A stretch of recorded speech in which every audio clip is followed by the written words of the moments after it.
Saint-Malo. Voici l'âpre océan. La houle vient lécher les sables de la grève et le pied du rocher, où Saint-Malo, qu'un bloc de sombre tour crénelle, semble veiller, debout comme une sentinelle. Sur le grand plateau vert, l'air est tout embaumé, des arômes nouveaux que le souffle de mai mêle à l'âcre senteur des pins et des malaises qu'on voit dans le lointain penché sur les falaises. Le soleil verse un flot de rayons printaniers sur les toits de la ville et sur les blancs huniers qui s'ouvrent dans le port, prêts à quitter la côte. C'est un jour solennel, jour de la Pentecôte. La cathédrale a mis ses habits les plus beaux sur les autels de marbre naissants de flambeaux, lutte dans l'ombre avec les splendeurs irisées des grands traits lumineux qui tombent des croisées. Agenouillés tout près des balustres bénis, un groupe de marins que le hâle a bruni, comme le Dieu qui fait le calme et la tempête, dans le recueillement pris en courbant la tête.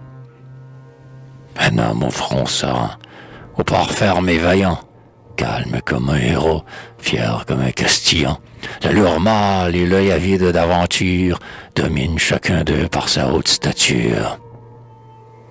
C'est Cartier, c'est le chef par la France indiqué, c'est l'apôtre nouveau par le destin marqué, pour aller, en dépit de l'océan qui gronde, porter le Verbe saint à l'autre bout du monde. Un éclair brille au front de ce prédestiné.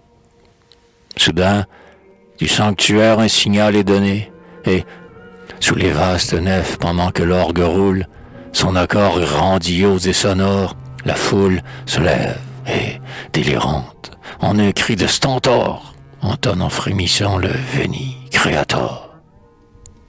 De quel mot vous peindrais-je au spectacle sublime, jamais, au jour sacré des parvis de Solyme, chant terrestre qu'un cœur éternel acheva, ne monta plus sincère aux pieds de Jéhovah. L'émotion saisit la foule tout entière, quand, du haut de l'autel, l'homme de la prière, ému, laissa tomber ses paroles d'adieu. Vaillant chrétien, allez sous la garde de Dieu. Oh mon pays, c'est fut dans cette aube de gloire que s'ouvrit le premier feuillet de ton histoire. 3 jours après, du haut de ces mâches coulis, par le fer le feu maintes fois démoli, Saint-Malo regardait, fendant la vague molle, 3 voiliers qui doublaient la pointe de son môle, et, dans les reflets d'or d'un beau soleil levant, gagnait la haute mer toute voile au vent. Le carillon mugit dans les tours ébranlées, du haut des bastions en bruyantes volées, le canon fait gronder s'étonnante rumeur, et, salué de loin par 20 000 clameurs, au bruit de l'air insourd et du bronze qui fume, Cartier et ses vaisseaux s'enfoncent dans la brume.